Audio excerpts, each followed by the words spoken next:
എന്ത് തോന്നുന്നു, ഈ ന്യൂനപക്ഷ വോട്ടുകൾ ഇത്തവണ അത് ഭിന്നിക്കാനുള്ള എന്തെങ്കിലും സാധ്യതയുണ്ടോ?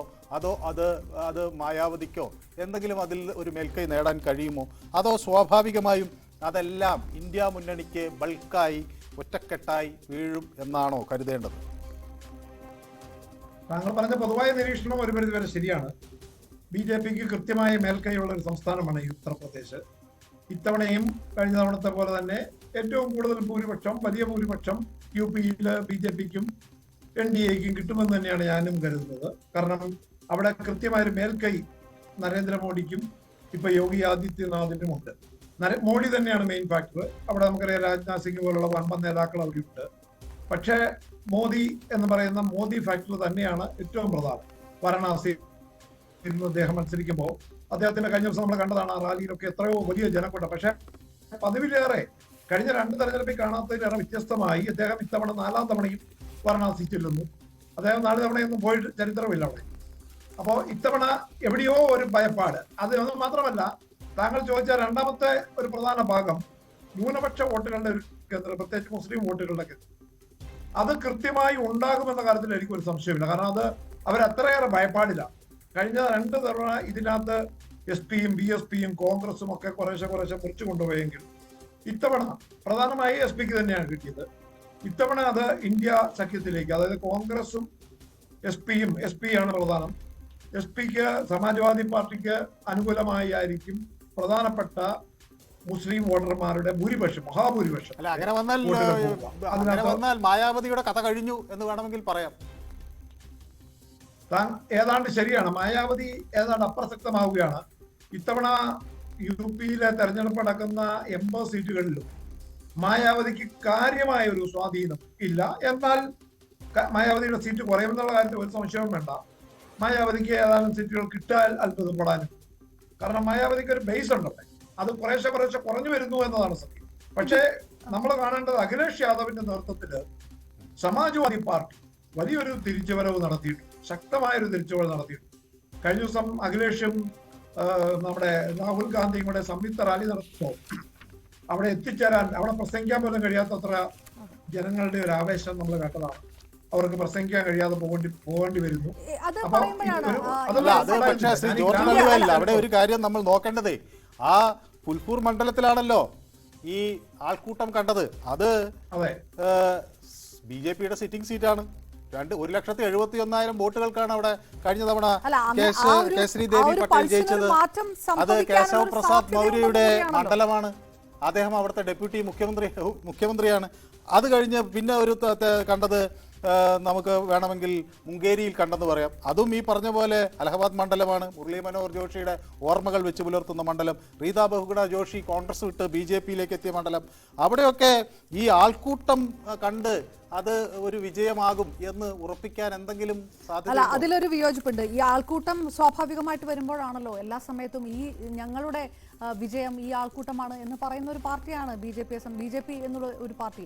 ഇന്ത്യ അവകാശപ്പെടുന്നത് എപ്പോഴും ആൾക്കൂട്ടത്തെ മുൻനിർത്തി തന്നെയാണ്. സ്വാഭാവികമായിട്ടും അത്തരത്തിലൊരു മറുപടി ഇന്ത്യ സഖ്യത്തിന്റെ ഭാഗത്തു നിന്ന് വരുമ്പോൾ അതിശയപ്പെടാനില്ല. ഒരു കാര്യം കൂടെ ശ്രീ ജോർജ് കൊള്ളിവേൽ ഞാൻ ചോദിച്ചു കൊള്ളട്ടെ. ഈ BJPയുടെ ഒരു പ്രതീക്ഷയ്ക്ക് അപ്പുറത്തേക്ക് ഇന്ത്യ സഖ്യം ഒരുപക്ഷെ നേട്ടം ഉണ്ടാക്കിയേക്കാമെന്ന് പറയുന്നിടത്ത് ഈ ജാതി വോട്ട് പാറ്റേണുകൾ അതിലൊരു പ്രകടമായിട്ടൊരു മാറ്റം ഉണ്ടായിട്ടുണ്ട്. ഉത്തർപ്രദേശിലടക്കം, ഉത്തർപ്രദേശ് മാത്രമല്ല രാജസ്ഥാൻ അടക്കം, ഗുജറാത്ത്, മഹാരാഷ്ട്ര ഒക്കെ അങ്ങനെ ഒരു പക്ഷേ BJPക്കൊപ്പം നിൽക്കേണ്ട ചില സമുദായങ്ങളടക്കം, ഈ ക്ഷത്രിയ സമുദായമൊക്കെ ഉത്തർപ്രദേശിൽ BJP വിരുദ്ധരായി മാറിയിട്ടുണ്ട് എന്നുള്ള ചില വിലയിരുത്തലുകളൊക്കെ ഉണ്ട്. അങ്ങനെ ഒരു ജാതി പാറ്റേണിൽ ഒരു പ്രകടമായൊരു വ്യത്യാസം സംഭവിച്ചിട്ടുണ്ട്. അങ്ങനെ ഒരു വിലയിരുത്തലുണ്ട്? അപർണ പറഞ്ഞത് വളരെ പ്രസക്തമായ ചോദ്യമാണ്. കാരണം ജാതി തന്നെയാണ് ഇപ്പോഴും ഉത്തരേന്ത്യയിൽ, പ്രത്യേകിച്ച് UPയിലും ബീഹാറിലും ഇപ്പോഴും ഏറ്റവും പ്രധാന ഘടകം. ജാതി കഴിഞ്ഞിട്ടേ മറ്റെന്തെങ്കിലും ഘടകവും. കാരണം എത്രയെല്ലാം പറയുമ്പോഴും ഹിന്ദുത്വം കൊണ്ടുവരുമ്പോൾ പോലും ജാതി അവിടെ വളരെ പ്രധാനമാണ്. സവർണരും പട്ടികജാതി പട്ടികവർഗങ്ങളും പിന്നോക്ക വിഭാഗങ്ങളും അതീവ പിന്നോക്ക വിഭാഗങ്ങളും ഒക്കെ വളരെ വ്യത്യസ്തമായ ഒരു സമവാക്യങ്ങളുള്ള സംസ്ഥാനമാണ് ഉത്തർപ്രദേശ്.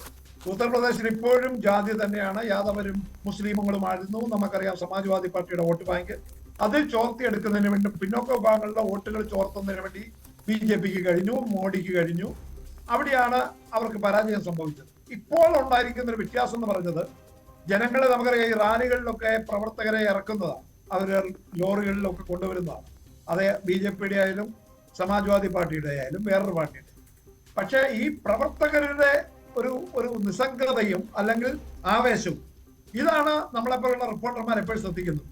സാധാരണ ഒരു റാലികളിൽ ആയിരക്കണക്കിന് ആളുകൾ ഉണ്ടാവും, പക്ഷെ അവർ വളരെ ഇത്രയേറെ ആവേശത്തോടെ നിൽക്കുന്നുണ്ടെങ്കിൽ, ഞാനിപ്പം ഗുജറാത്തിന്റെ അന്തർമേഖലകളിൽ, അതായത് പഴയ ഗോദ്ര മുതൽ ഗുജറാത്ത് വരെ പോയിരുന്നു, UP-യിലും പോയിരുന്നു, പല സംസ്ഥാനങ്ങളിലും നമുക്ക് പോകാൻ കഴിഞ്ഞു. അവിടെയൊക്കെ ഗ്രാമങ്ങളിൽ ജനങ്ങള് അസംതൃപ്തരാണ്, അക്കാര്യത്തിൽ ഒരു സംശയവുമില്ല. കാരണം ഞാൻ ഏറ്റവും കൂടുതൽ എനിക്ക് ഞെട്ടലുണ്ടാക്കിയത് ഗുജറാത്തിലാണ്. ഞാനൊരു 500-ലേറെ കിലോമീറ്ററുകൾ ഗുജറാത്തിന്റെ ഗ്രാമീണ മേഖലയിലൂടെ സഞ്ചരിച്ചു കഴിഞ്ഞ 2 ആഴ്ച കിട്ടും. അവിടെ കണ്ടത് ഹിന്ദുക്കളായിട്ടുള്ള, BJP-യുടെ സപ്പോർട്ടർമാരായിട്ടുള്ള, BJP-യുടെ അനുകൂലികളായിട്ടുള്ള കർഷകര്, സാധാരണക്കാര്, പാവങ്ങള് ഗ്രാമങ്ങളിൽ അവര് മോദിക്കും BJP-ക്കും എതിരെ സംസാരിക്കുന്നത് കാണാൻ കഴിഞ്ഞു. പക്ഷെ അവര് തന്നെ പറയുന്നുണ്ട് ഇവിടെ കോൺഗ്രസ് ഇല്ല, മറ്റു പാർട്ടികളില്ല, അതുകൊണ്ട് BJP ജയിക്കും. ഒരു സംശയവും വേണ്ട. നോർത്തേൺ ഗുജറാത്തിലെ ഏതാനും ഒരു 10 സീറ്റിൽ ഒഴിച്ച് ഗുജറാത്തിൽ മത്സരം പോലും ഇല്ല. 28 സീറ്റില് ആ 10 സീറ്റിൽ ഒരു 4 സീറ്റിൽ മാത്രമേ എന്തെങ്കിലും കോൺഗ്രസിന് വിജയപ്രതീക്ഷയുള്ളൂ. അത് ഞാൻ ഒരു സംസ്ഥാനത്തിന്, കഴിഞ്ഞു പോയ ഒരു സംസ്ഥാനത്തിന്റെ കാര്യം പറഞ്ഞത്, ഞാൻ നേരിട്ട് പോയത് കൊണ്ട് കണ്ട കാര്യം പറഞ്ഞു. അത് ഞാൻ ഇവിടെ ഗോദ്രയിലും പോയിരുന്നു 2002-ൽ. അവിടെയൊക്കെ മുസ്ലിങ്ങള് ഭയചികിതരാണ്, അവര് മിണ്ടാൻ പോലും ഭയപ്പെടില്ല. അവിടെ അവര് പറഞ്ഞു BJP ഉറപ്പായിട്ടും ചെയ്യും, അതുകൊണ്ട് തന്നെ ഞങ്ങൾക്ക് ഒന്നും പറയാനില്ല. അത് UP-യിലും ഞാൻ കണ്ടു. UP-യിലെ സാധാരണ ഗ്രാമീണര് അവര്, അത് പ്രത്യേകിച്ച് തീരെ പടിഞ്ഞാറ്, ആദ്യം തെരഞ്ഞെടുപ്പ് നടന്ന പടിഞ്ഞാറ് ഉത്തർപ്രദേശ് മുതൽ ബുന്ദേൽഖണ്ഡ് വരെയുള്ള മേഖലകളിൽ വളരെ കൃത്യമായി ഗ്രാമീണ മേഖലയിൽ ഈ കേന്ദ്രത്തിലെ 10 വർഷത്തെ ഭരണത്തിനെതിരെയുള്ള ഒരു വികാരം സാധാരണക്കാരുടെ ഇടയിലുണ്ട്. അത് എത്രമാത്രം വോട്ടുകളായി മാറും എന്ന് പറയാനോ അല്ലെ എത്രമാത്രം സീറ്റുകളായി മാറുമെന്ന് പറയാനോ ഇപ്പൊ നമുക്ക് കഴിയില്ല. ഒരു തരംഗം ഉണ്ട് എന്ന് പോലും പറയാൻ കഴിയില്ല. എന്തായാലും ഇത്തവണ കഴിഞ്ഞ 2014-ലും 2019-ലും കണ്ട ഒരു മോദി തരംഗം ഇത്തവണ ഉത്തരേന്ത്യയിൽ കാണാനില്ല. ശ്രീ ജോർജ് കളമല, ഞാൻ ഉത്തർപ്രദേശിൽ ആദ്യം ചോദിക്കേണ്ട ചോദ്യമാണ്, രാമക്ഷേത്രം ആ ഒരു വികാരം അല്ലെങ്കിൽ ആ ഒരു ഏകീകരണം, ഒരു വർഗീയീകരണം എന്ന് പറഞ്ഞാൽ പോലും ഒരു പക്ഷേ അത് നിഷേധിക്കാൻ ബുദ്ധിമുട്ടാവും. അങ്ങനെ തരത്തിലൊരു ഏകീകരണം ഈ തെരഞ്ഞെടുപ്പിന് അടുത്ത് വന്നപ്പോഴേക്കും അല്ലെങ്കിൽ അത്രയും സമയത്തേക്ക് അത് നിലനിർത്തി കൊണ്ടുപോകാൻ കഴിഞ്ഞിട്ടില്ല, അങ്ങനെയാണോ താങ്കൾ വിലയിരുത്തുന്നത്?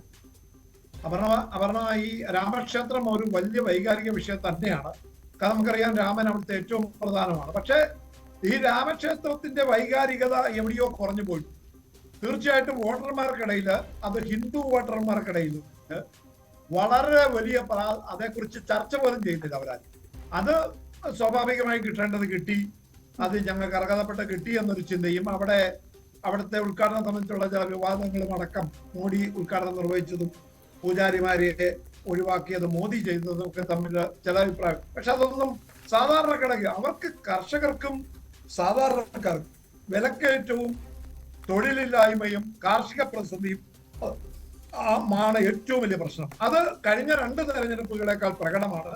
പക്ഷെ ഇതൊക്കെ എത്രമാത്രം വോട്ടുകളായി മാറുമെന്ന് പറയാൻ ഞാൻ ആളല്ല. കാരണം കഴിഞ്ഞ തെരഞ്ഞെടുപ്പിൽ നമുക്കറിയാം ഒരു മോദിക്ക് അനുകൂലമായ ഒരു തരംഗം അവിടെ ഉണ്ടായിരുന്നു. പക്ഷേ ആ തരംഗം ഇത്ര ശക്തമാകുമെന്ന് ഒരുപക്ഷെ BJP-യുടെ നേതാക്കൾ പോലും നമ്മളോട് പറഞ്ഞിരുന്നില്ല. ഞാൻ BJP-യുടെ ഓഫീസുകളിൽ, അവിടുത്തെ UP-യിലെ ലക്നൌവിലെ ഓഫീസിൽ മിനിമം 6 തവണ പോയതാണ് കഴിഞ്ഞ 2019-ലെ തെരഞ്ഞെടുപ്പ്. അവിടെ ഇരിക്കുന്ന ഒരാൾ പോലും, അതായത് വലിയ നേതാക്കളടക്കം, ഒരു തവണ പോലും അവര് പ്രതീക്ഷിച്ചതിൽ കൂടുതൽ വോട്ടുകൾ അവർക്ക് കിട്ടി എന്ന് വേണം കരുതാൻ.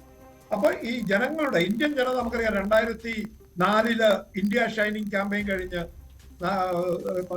വാജ്പേയിയുടെ നേതൃത്വത്തിൽ ഗവൺമെന്റ് തെരഞ്ഞെടുപ്പിലേക്ക് പോയപ്പോൾ വാജ്പേയി ഉറപ്പായിട്ടും തെരഞ്ഞെടുപ്പ് തിരിച്ചു വരുമെന്നായിരുന്നു ഇന്ത്യൻ സപ്പോർട്ട്, വാജ്പേയിയുടെ വിശ്വാസം, BJP-യുടെ വിശ്വാസം. പക്ഷെ നമുക്കറിയാവുന്ന പോലെ UPA ആണ്, 2009-ല് UPA ആണ്. അങ്ങനെ വലിയ അത്ഭുതങ്ങൾ നടത്താൻ കഴിവുള്ള ഒരു ജനതയാണ് ഇന്ത്യൻ വോട്ടർമാര്. അത് നേരത്തെ അടിയന്തരാവസ്ഥയ്ക്ക് ശേഷം ഇന്ദിരാഗാന്ധിയോട് കാണിച്ചു.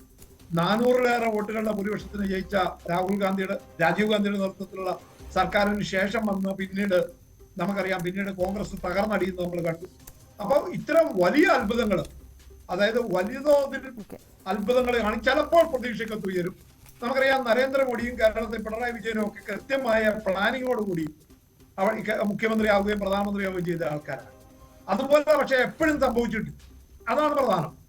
ഇന്ത്യൻ രാഷ്ട്രീയത്തിന്റെ ഒരു ഏറ്റവും വലിയ സൗന്ദര്യവും മനോഹാരിതയും അതാണ്. ഏതായാലും പ്രധാനമന്ത്രി ശ്രീ ജോർജ് കള്ളിവേലിൽ ഇന്ന് ആരോപിക്കുന്നത് ഈ ആൾക്കൂട്ടം സമാജ്വാദി പാർട്ടിയുടെ യോഗങ്ങളിൽ വരുന്നത് പൈസ കൊടുത്ത് കൊണ്ടുവരുന്നതാണ് എന്നതാണ്. ആളുകളെ പങ്കെടുക്കാൻ പണം കൊടുക്കുന്നു എന്നൊരു ആരോപണം അദ്ദേഹം ഉന്നയിക്കുന്നുണ്ട്. അതിൽ നമുക്കൊരു ചെറിയ